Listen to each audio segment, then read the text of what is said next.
The safest thing you can do is to take risks. The riskiest thing you can do is to play it safe. I love this statement by Seth Godin because it clearly shows the reality of selling, and it clearly shows the reality of success in business. Today, you are where you are, not because of luck.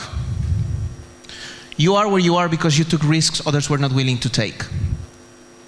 And if you are in sales, everything comes down to your ability to take risks. Now, when I'm talking about taking risk, I'm not talking about doing something stupid or something that can get you hurt or that can hurt your company's results or whatever happens to you. I'm talking about the willingness to take risks, to experiment, to try new things. And if we're talking about selling, this is crucial. Now, earlier today, we heard fantastic speeches by Steli, by Mario, by a lot of people talking about this. And I hope that I'm not going to be repeating too much of the stuff, but as Steli mentioned earlier, these are the fundamentals. So, I want to share with you something that I figured out some time ago. Some time ago, I realized that some of life's best lessons come from very unusual places. And a place where I've seen really, really interesting insights in the world of business and in the world of selling is the circus. Lots of monkeys around. No, just kidding.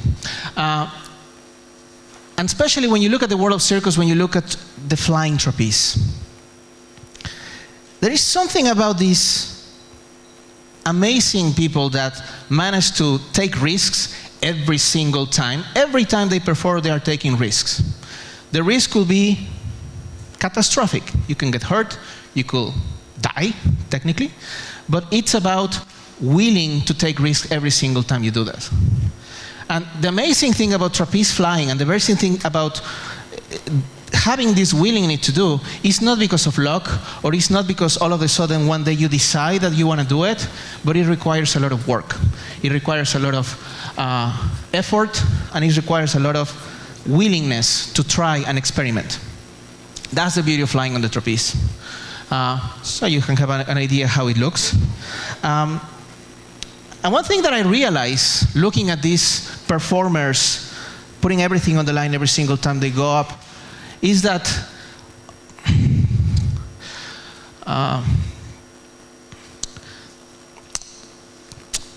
sorry, I just realized that probably it's not a good idea that I'm showing you these pictures, because for the rest of my presentation, you're not going to look at me as the speaker or the presenter, but you're going to visualize me wearing white tights. Because actually, that guy over there, that's me. That's what I used to do a long time ago. And if you don't believe me how good I used to look in white tights, there is a proof.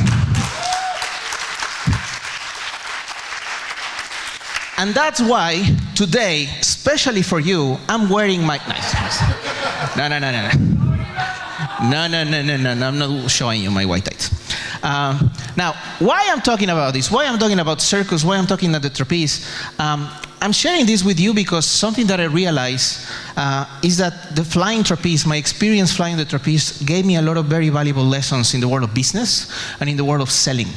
And today I want to share with you 7 very valuable lessons that I learned while twisting and flying and flipping on the flying trapeze. Now, you might be wondering why 7 lessons. And it's very simple. 1, 7 is a very nice number. And 2, when you put them all together in the right order, they form the word trapeze. You see what I did there? So smart. So I want to share with you these lessons that I think are very valuable, and specifically if you are working in the world of advisory, if you are selling professional services, if you have to build relationships face-to-face with people. Of course, again, these are the fundamentals. You might be doing this, through technology and stuff, but I think that this is something that everybody needs to understand. The first thing that I wanted to share is the concept of timing. When you fly on the trapeze, timing is everything.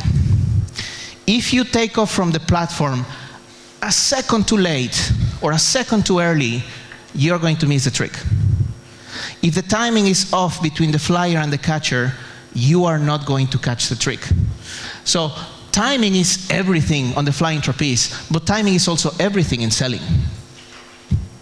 You might have a great product, you might have a great solution, but if your potential client, your prospect, does not have a need or is not aware of that need, you might have a great product, but you're not going to be able to convince them to sell. Or there might be different factors, but this is something that you need to understand. Now, often when I hear about timing, I hear, wow, it's all about being at the right place and at the right time. Which for a lot of people it means luck, right? You're so lucky. You found yourself at the right place at the right time. How lucky you are. Well, yes, luck exists and luck is a factor, but I strongly believe that you can influence it. As Anthony Chan was saying, luck is more about the right attitude and the right relationships than anything else. You influence your luck by your attitude, by how curious you are about the world, how much you are willing to learn, how much you are willing to understand other people. This is part of the attitude. Talking about relationships, the people that you meet, the people that you interact, will have a strong impact on your future, in your business future, in your career, in your relationships. So everything, all this is together. Talking about attitude, I strongly believe that selling is not about making the sale, but it's about making a difference. And if you are able to show to your prospects that you really care about making a difference in their business, in their life, that's when you're going to be able to really, really get your business going and your sales moving farther. So that's the most important thing. One thing, I wanted to share a story about caring, because you never know. It might be a short-term loss, but in the long term could have a big impact on you. I remember once I used to work with a company in advertising, and we met with the CEO of a big mall, a big shopping mall, and the CEO was all like, we need to get an app. Can you guys make an app for us? And the CEO of the agency was like, yes, of course, we can make an app. Yes, we can do anything you want. And I'm just sitting down on the side and listening, and I'm like, wait. Why do you want an app? The guy's like, because everybody has an app. Our competitors have an app. We need an app. Of course we need an app. And I'm like, okay, wait. Making an app, it takes time and it's expensive. I took my phone, I looked for their website. I'm like, before you start playing with apps, why don't you optimize your website to make it mobile friendly? Simple solution. It's going to cost you a fraction of the price, and you're going to be able to really give the value that your customers need without making the big effort and without making the big investment. Well, the guy was very surprised. Let me tell you, I'm glad there was not a window in that room, because the CEO of the company would have thrown me if he had the chance. He was furious. And I remember leaving the room, he was really, really upset. He's like, what are you doing? They were convinced we were going to sell the app. What are you doing? What's wrong with you? You're an idiot. I'm like, first of all, we show the guy that we know what we're talking about. Second, now he knows that he can trust us, that we're going to make the best decisions for him, and that we are not trying to just to sell him, a quick buck, but we really want to make a difference on his business. He was upset still. Anyway, 2 weeks later, shopping mall calls, they sign a big agreement. This agency was their agency for like 3 years, making way more than they would have made just by selling an app. That probably after 6 months the client will not have been satisfied. So again, think about every single time you interact with your clients, every single time you interact, try to make a difference, not just make a sale. Point number 2, resilience. Often I see in the flying trapeze, there is this honeymoon period where you start trying new tricks and you start practicing and everything starts to work out very well. And you try a trick and you catch it. And you try the next trick and you catch it. And you try the next trick and you catch it, and everything is fun and great and you're freaking awesome, right? Until you start missing the catch and you start missing the trick, or you get to a level, you get to a point that you can no longer progress as fast as you used to do that. And that's when you get depressed. And that's when you get upset and everything sucks. Well, the reality is that you are going to fail. You are in business, and failure is not only part of the game. Fail is natural. And sometimes it's going to be epic. But that doesn't mean that you need to give up. That means you need to learn from that mistakes and you need to keep moving forward. Especially when you're missing the sale, especially when you don't get the client. Now, one area where I see a lot of people failing when it comes down to sales is understanding the impact of actually just keep going forward. Some statistics that I think are ridiculous. The average salesperson only makes 2 attempts to reach a prospect, according to HubSpot. Now, if you take into consideration that 80% of sales require 5 follow-up phone calls after the meeting, you can see what is the problem, right? People give up too easy, and people give up too early. Then 44% of salespeople give up after 1 follow-up.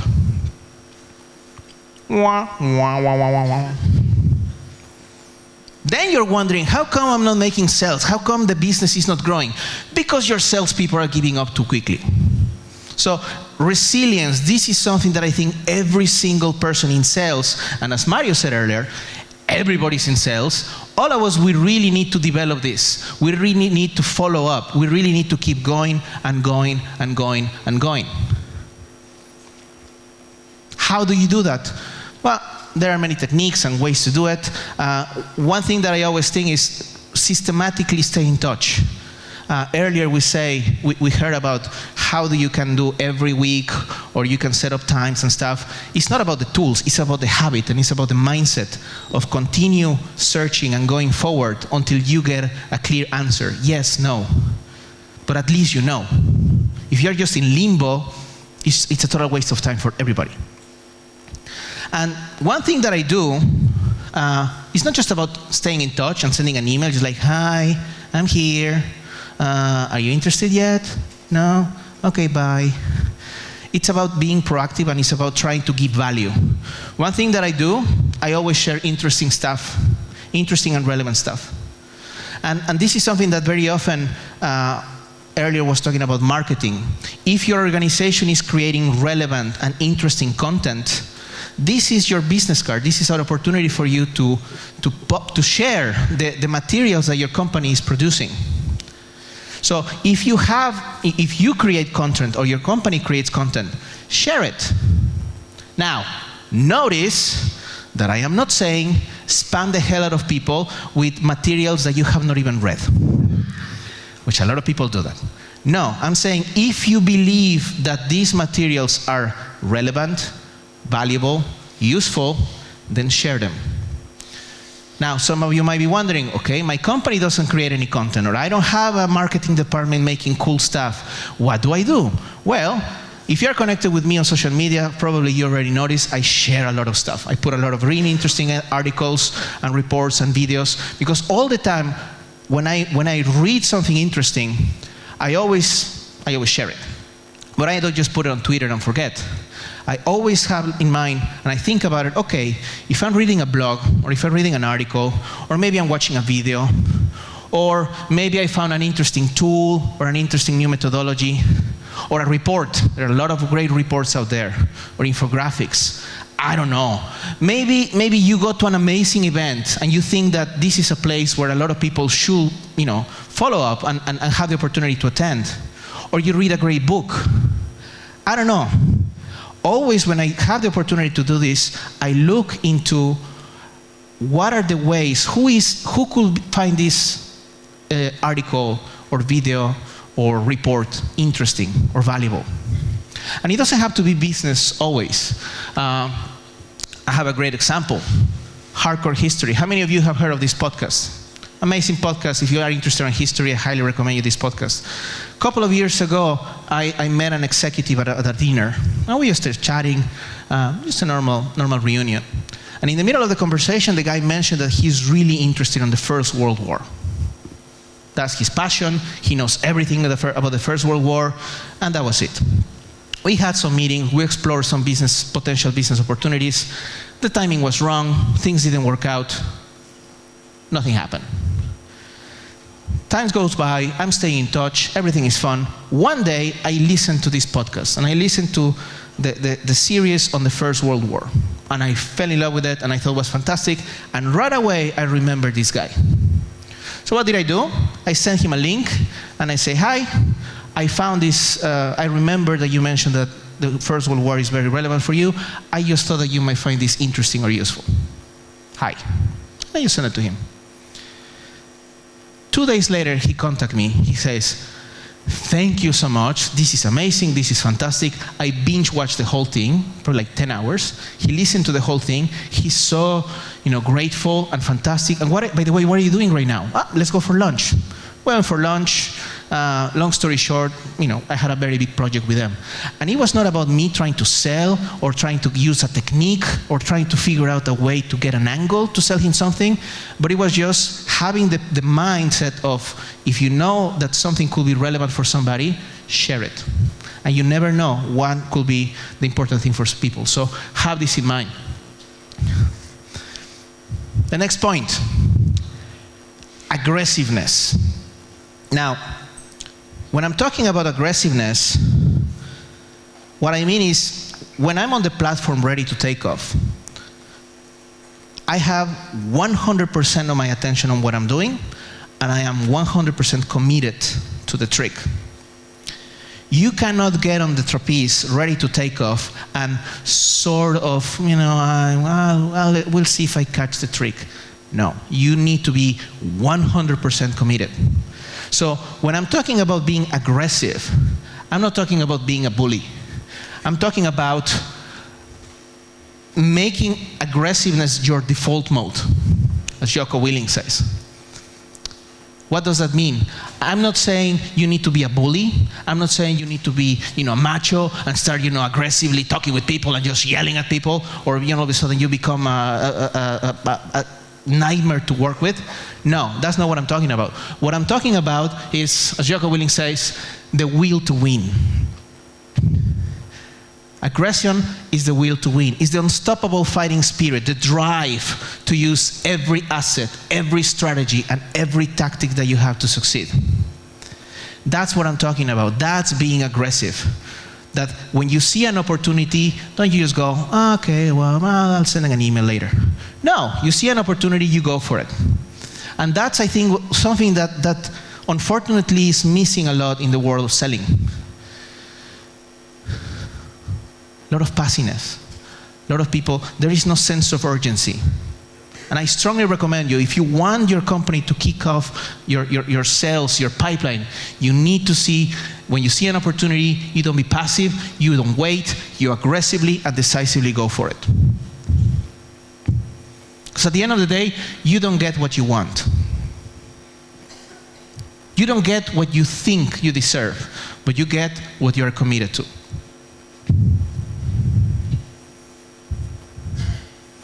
So take action. The next one, product. How many of you have been to a great circus show? I don't know, Cirque du Soleil, for example. Some people here. When you go to a great circus show, you notice that the amazing thing about the show is not, a specific trick or a specific technique or a specific element of the show, but it's everything combined, right?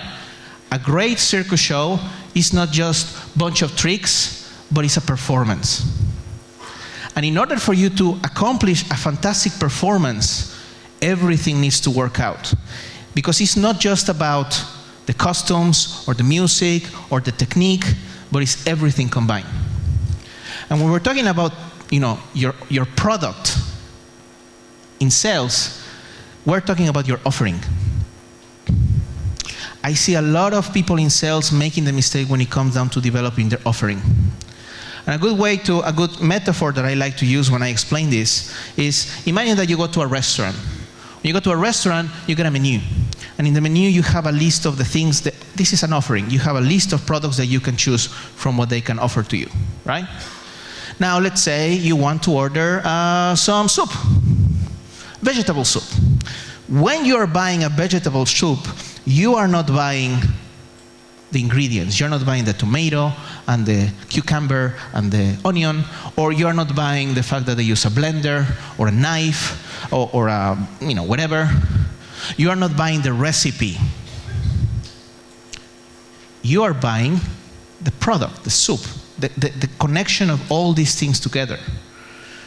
And when you think about consulting, when you think about solutions, this is the right approach that you should have when you are developing the solutions for your clients. Time and time again, I ask people, what is your product?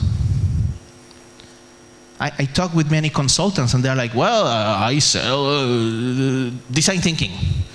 I'm like, okay, design thinking, that's a methodology.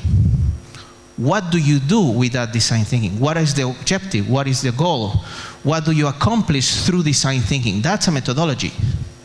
So what I like to break it down, I always say that, think about your product as a combination of capabilities, your know-how, your experience, basically the ingredients in the soup.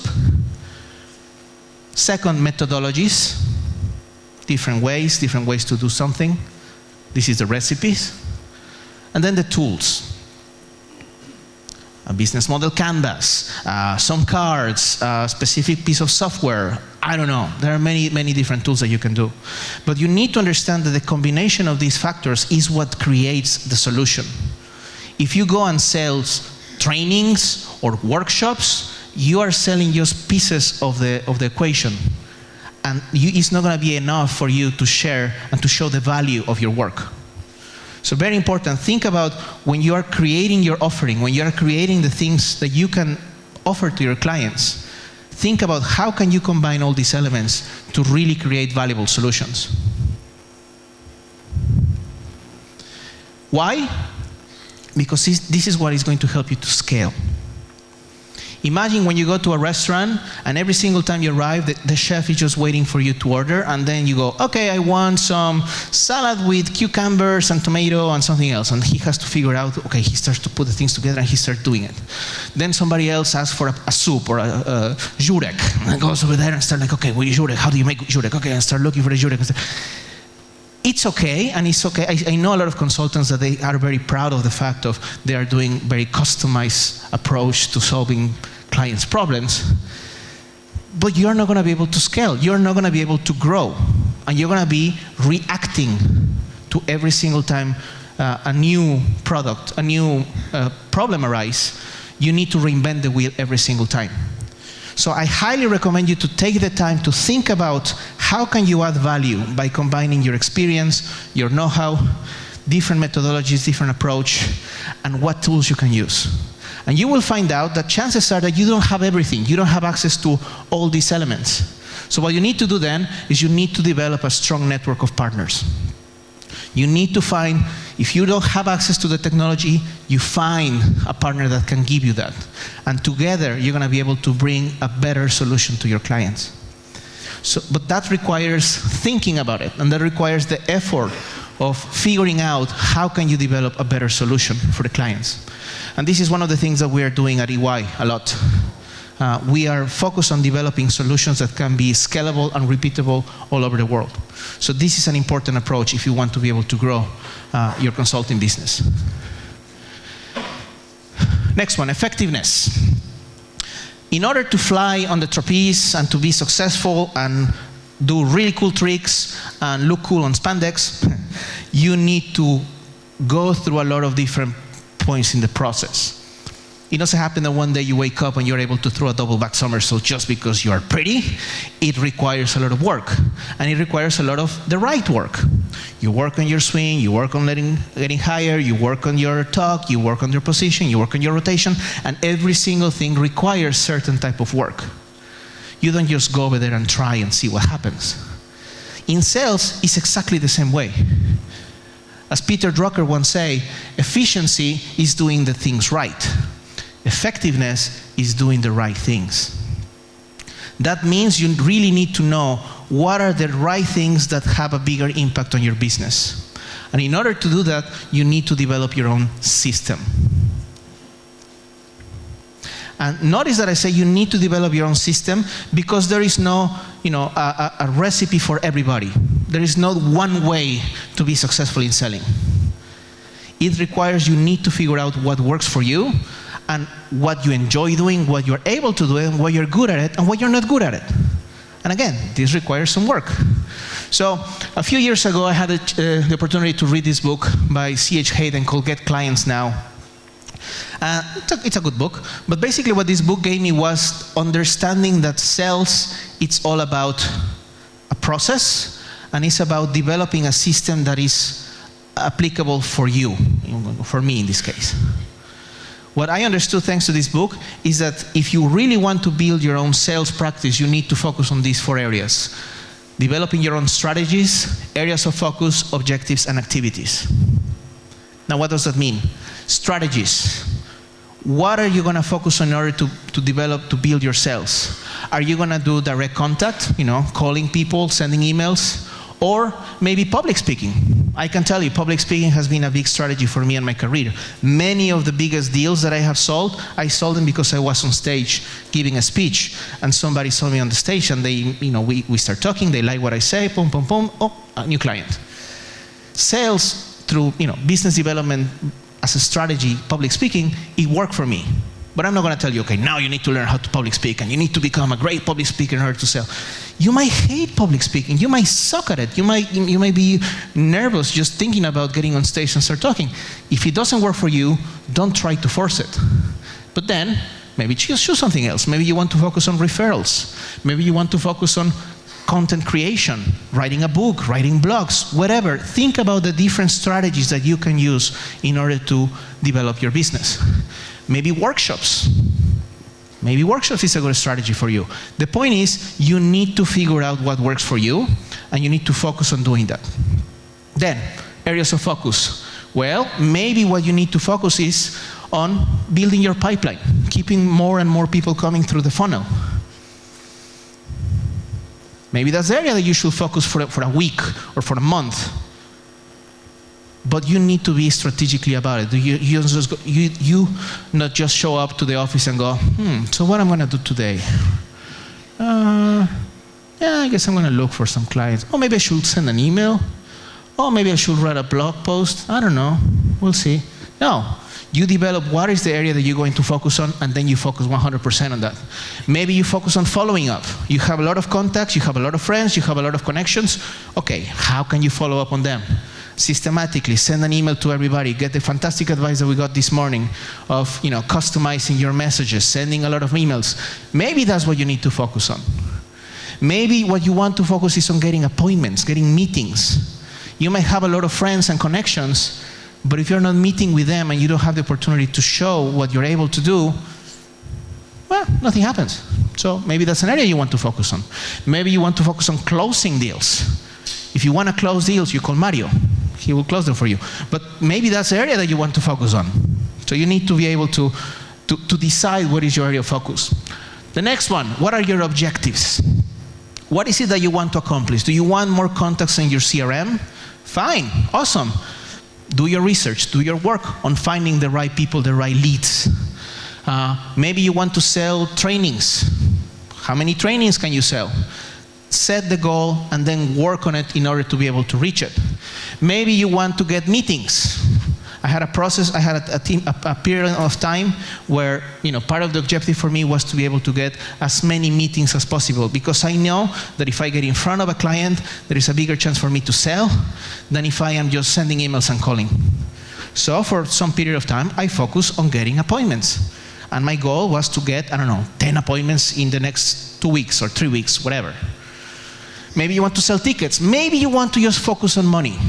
Whatever it is, choose what works for you and work on getting there. And then the last one are activities. What are the things that you're going to do every day in order for you to accomplish your objectives? If you're going to contact people directly, how many phone calls are you going to make every day?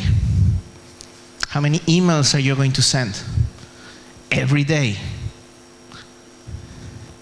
How many blog posts are you going to write? Maybe your strategy is to create content. Fantastic. You just don't show up and start thinking about writing something. You said, today you're going to write on a blog. You work on a blog post or a video or a podcast, whatever it is. You need to be strategic about it. So think about this. What are the things that work for you? What are the areas of focus? And what are you going to do in order to accomplish this? Once you do it, you need to focus, which means you need to zero in. Now, when I'm on the trapeze, I am 100% focused on my fellow flyer. In this case, I'm catching. I am not thinking about what I'm going to do tomorrow, or I'm not thinking about that pretty blonde girl in this crowd, or I'm not thinking about the music, I'm not thinking about what I'm going to have for breakfast. I'm thinking on the flyer. Every point, every part of me is focused on my partner, on the trick. And it's exactly the same in sales. And it kills me when people don't realize how valuable it is for you to focus on working on sales. Today is 20% of your sales week. 2 sales days are 10% of your month. So if you waste time for 1 day, 20% of your week is gone. And once you realize that should be enough to motivate you to get moving forward. And the last one, execution.